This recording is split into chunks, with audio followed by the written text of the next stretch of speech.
Chapter 1. Figuring out which goals to set. First things first, be clear as to what your big objectives in life are. What are your ultimate objectives in life? Do you want to travel the world? Do you want to build a legacy in form of a company or an organization or a school? Do you want to help a lot of people in the form of a charity?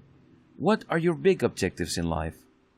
Now, keep in mind that since this is personal in nature, there is really not such thing as a right or wrong answer. One person's big objective is no better or worse than somebody else's. After all, we come from different backgrounds and different families. We have different values and we definitely have different experiences. And all these differences add up to the way we look at the world and the way we choose our objectives. Focus on what objective makes the most sense in your life and focus on the big ones. What do you need to do to achieve these objectives?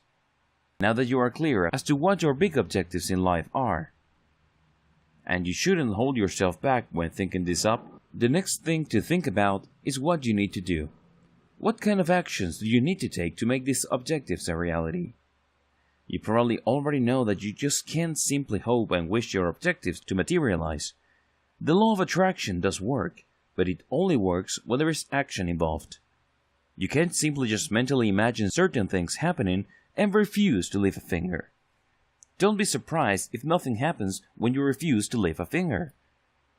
There has to be some sort of objective change in the way you think, as well as the way you talk and act for your desired reality to happen. Accordingly, focus on what you need to do to achieve these objectives. I started you off with the big objectives in your life because I want you to get pumped up about the ultimate reward. When you look at the big rewards at the end, you can then start tracing back to where you are today. If your ultimate objective is to live in a 10 million mansion in the nice part of town, start with a vision of you living in that mansion. Allow yourself to feel good. Allow yourself to feel pumped up and excited about that reality. Next, start tracing back in terms of the actions you took from that point to where you are now. You need to do this so you can remain focused on the big objective and maintaining the right level of motivation. However, more importantly, you need to do this backwards progression to create a map in your mind. You end up seeing the clear logical conclusion between the things you need to do in the here and now to achieve a certain future.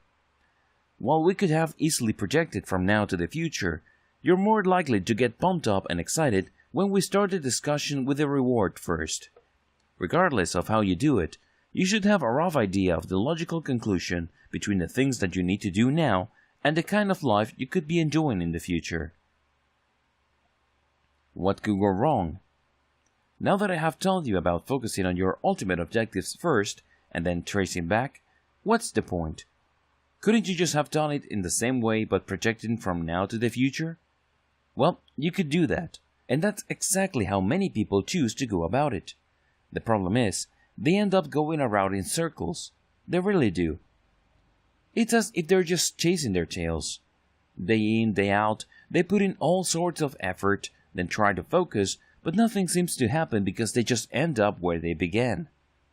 The reason for this is they lack purpose. The idea that they have seems so fuzzy because it's projected into the future. It's too easy for them to get sucked up by the trials and tribulations of their life in the here and now. In fact, if you ask a lot of people who are working hard for a future, many of them simply lack purpose. They really do. They know that they need to make a change, but they don't know what kind of change. They know that they want a good future for them or more money or more opportunities, but they can't quite put their finger on it. This lack of clarity and ultimate purpose clouds people's goal-setting activities. They lack a clear view of why. It is no surprise then that even if they know what to do or how to do it, nothing seems to work. At the very least, they're settling for mediocrity. The reason for this is simple. Without a clear view of why, it wouldn't matter if you know what to do or how to do it. You have to focus on purpose.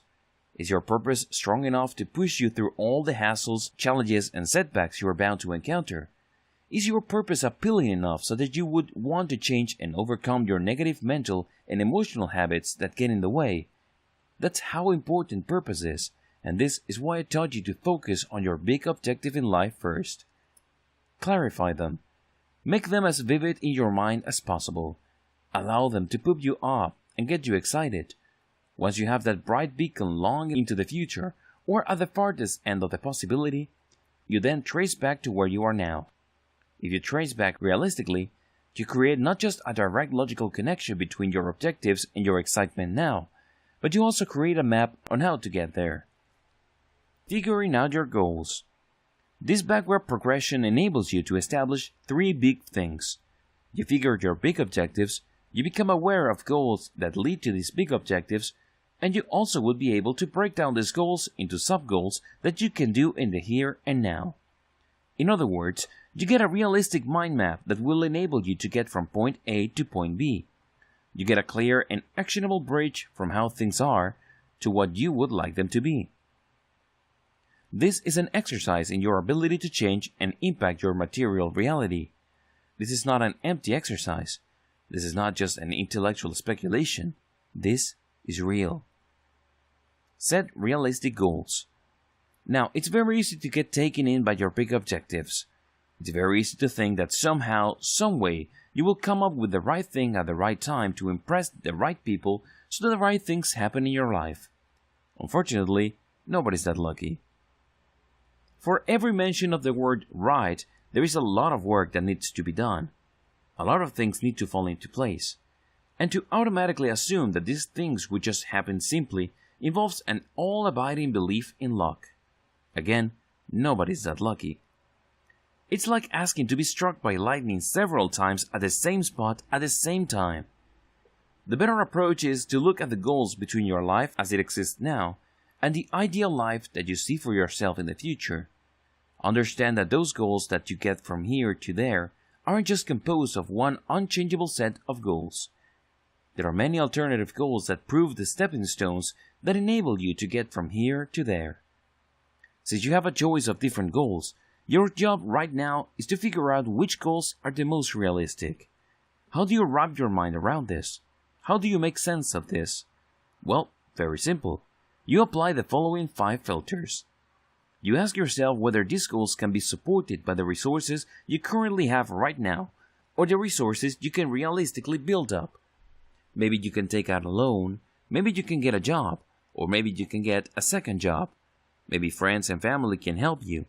Whatever the case may be, don't just focus on the resources you have right now, but also focus on the resources that you realistically can quickly get access to.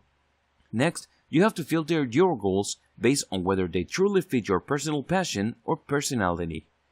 Now, don't be disappointed if you're not currently passionate about something or something doesn't fit your personality now. You might fall in love with it later. You might get used to it. Your mindset might change.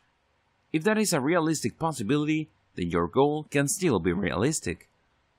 The third filter that you need to apply is whether the goal can be broken down into smaller sub-goals. This is crucial. If a goal cannot be broken down into smaller parts that can be achieved in the here and now, or within a reasonable period of time, with existing or attainable resources, then you have a problem on your hands. Chances are, you're just hoping and wishing. You're probably just daydreaming. Do yourself a big favor and make sure that the goals can actually be broken down into sub-goals that you can take action on or implement right here, right now, or with minimal changes. Next, you have to make sure that the goals that you are pursuing can be placed on a timeline. You know you have a problem on your hands if the goal obviously will take forever or has no fixed start date. Make sure that you can put it on a timeline. Your timeline is not just a set of annoying deadlines, but instead is actually a measurement of how realistic your goal is. Oftentimes, the big difference between a realistic and an unrealistic goal is that realistic goals can be scheduled. If you show up at the right place at the right time to do the right things, you achieve your goals. Do that enough times and you get closer and closer to your big objective. If that's not possible with your goal, you might be looking at something that's unrealistic. Finally, you need to make sure that when picking among alternative goals that take you from where you are now to where you would like to be, this must be measurable in terms of attainment as well as the quality of success. If you feel that the achievement of these goals is very easy, and pretty much any effort gets you there, then you might not actually be working with realistic goals. You might be disappointed with the result because it may well turn out that it doesn't really get you to where you need it to go.